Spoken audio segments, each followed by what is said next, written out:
Hello everyone, আসসালামু আলাইকুম। তোমরা সকলে কেমন আছো? আশা করছি তোমরা সকলে অনেক ভালো আছো, সুস্থ আছো। আলহামদুলিল্লাহ আমি অনেক ভালো আছি, সুস্থ আছি। তো আজ যাচ্ছি কিন্তু একটু ঘুরতে, পার্কে যাবো। আর আহানি কিছু কেনাকাটা আছে, তো আর আমার কিছু কেনাকাটা আছে, তো সেগুলো আর কি করবো। তো আহানির পাপার কিন্তু ছুটি দিয়েছে, এক সপ্তাহ কিন্তু অনমের ছুটি দিয়েছে আর কি। তো ত্রিশূরে যারা যারা আছো তারা কিন্তু জানবে। তো তারপরে এখানে দেখতে পাচ্ছ আমরা কিন্তু ডাইরেক্ট এখানে পার্কে চলে গেছিলাম। তো আহান এখানে একটু কিছু খেলাধুলো করে নিয়েছে কিছুক্ষণের জন্য। তো পার্কটা মানে অনেক ভেজা ভেজা টাইপসের হয়েছিল, যেহেতু ভীষণ পরিমাণে বৃষ্টি হচ্ছিলো। আর আমি এই 1-1.5 মাস পরে কিন্তু এই যে পার্কে কিন্তু গেছি, যেহেতু ভীষণ বৃষ্টি হচ্ছিলো, তো বৃষ্টির কারণে কিন্তু আর আমার যাওয়া হয়নি ঠিক মতো। আর আমার হাল দেখো, গরমে মানে বৃষ্টি হচ্ছে ঠিক আছে, কিন্তু এত ভীষণ পরিমাণে গরম হচ্ছে। তো তারপর এখানে কিন্তু আমি একটু দোলনা চাপছিলাম, কিন্তু পুলিশ এসে আমাকে উঠিয়ে দিয়েছে, কারণ যেহেতু এখানে কিন্তু বড়দের অ্যালাউড নেই। তো যাই হোক, তারপরে এখানে আমরা কিছু ফুটপাতের মানে কিছু কেনা এই দোকানে আর কি নিয়ে বসেছিল বাচ্চাদের ড্রেস, তো সেগুলো আর কি দেখছিলাম। তো আমার খুব একটা পছন্দ হয়নি, ডেলি ইউজের ড্রেস আর কি। তো তার জন্য আমরা কিন্তু দোকান থেকে গিয়ে নিয়েছিলাম আহানের জন্য ড্রেস, তো সেগুলো আর কি দেখাবো, ভিডিওটা দেখতে থাকো।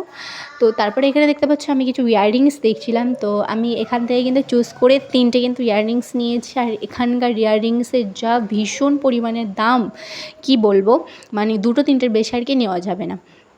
তো তারপরে ওখান থেকে আমি আমার ইয়াররিংস নিয়ে এই তো এখানে কিন্তু চলে এসেছি। এটা কিন্তু কেরালার ওই ত্রিশূর সাত্তান, সবাই কিন্তু মানে যারা যারা আর কি চেনো তারা কিন্তু অবশ্যই আমাকে কমেন্ট করে জানাবে। তো এখানটায় কিন্তু ভীষণ বড় মেলা হচ্ছিল একটা, খুব সুন্দর অনমের জন্য। তো সেগুলো আর কি আমরা দেখে তো এখানে কিন্তু আমরা বেরিয়ে পড়লাম। আহানের জামাটা আর কি কেনা হয়নি, তো তার জন্য অন্য দোকানে যাব আর কি।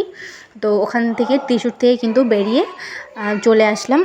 তো তারপরে এখানে এত লিফটের সামনে এত ভীষণ পরিমাণে ভিড়, বাট কিছু করার নেই, কারণ যেহেতু এখন অনুষ্ঠান আর সব কাজ কিন্তু এখন ছুটি অনমের জন্য, তো তার জন্য আর কি। তো তারপরে আমরা আহানের ড্রেস কেনাকাটা করে নিয়ে কিন্তু এখানে আমরা কিন্তু খেতে চলে এসেছি। এটা কিন্তু বটিকল্লি অর্ডার দিয়েছিল 2টো, আর 2টো সামোসা।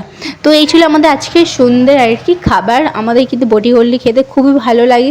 কারা কারা বটিকল্লি চেনো অবশ্যই কিন্তু আমাকে কমেন্ট করে জানাবে, এটা কিন্তু কেরালার একটা খাবার। তো তারপরে আমরা কিন্তু বাড়ি চলে এসেছি 8টা নাগাদ মতো কিন্তু বাড়ি চলে এসেছি। তো এসে দেখি কারেন্ট নেই, কি করব, এই যে মানে ফ্ল্যাশ লাইট জ্বালিয়ে আর কি করতে হচ্ছিলো। তারপরে আধ ঘন্টা পরে কিন্তু কারেন্ট আসলো, ঘরে রুমে এসে দেখে আর কি কিন্তু কারেন্ট নেই। তো যাই হোক, চলো কী কী আজকে শপিং করলাম সেগুলো আর কি দেখায়। তো আহানের জন্য নিয়ে এসেছিলাম অ্যান্টিবায়োটিক, ওর জন্য ওয়ারেস। তো আমার নতুন একটা ফোন কভার নিয়েছি আমি, যেহেতু আমার ফোন কভারটা একটু খারাপ হয়ে গেছে, ডিসকালার হয়ে গেছে। আর আহানের জন্য এখানে একটা সানগ্লাস। তো আর আমার জন্য এখানে আছে খাজানা, ওই যে বললাম ইয়াররিংস। খাজানা কেন বললাম, তার কারণ হচ্ছে এতটাই দাম, খাজানা বলতেই হবে। তো 3টে কিন্তু আমি এখানে ইয়াররিং নিয়েছি, তো তোমরা এখন দেখে বুঝতে পারছো না, তো আমি কিন্তু লাস্টে দেখিয়ে দেবো আর ইয়াররিংসগুলোর কিন্তু। তো তারপরে এখানে দেখতে পাচ্ছ আহানের জন্য একটা প্যান্ট নিয়েছিলাম আর কি। তো এই যে এই ইয়াররিংসগুলো আর কি নিয়েছি। একটা ইয়াররিংসের দাম কিন্তু 50-60 টাকা করে, কিছু নিতে হবে না। আর এই যে আহানে কিন্তু গেঞ্জি কেমন হয়েছে অবশ্যই কিন্তু আমাকে কমেন্ট করে জানাবে। আজকের ভিডিওটা এতটুকুই, পরে ভিডিওতে দেখা হবে। তো চলো টাটা, বাবাই, আল্লাহ হাফিজ, সবাই ভালো থেকো, সুস্থ থেকো, আবার দেখা হবে নেক্সট ভিডিও।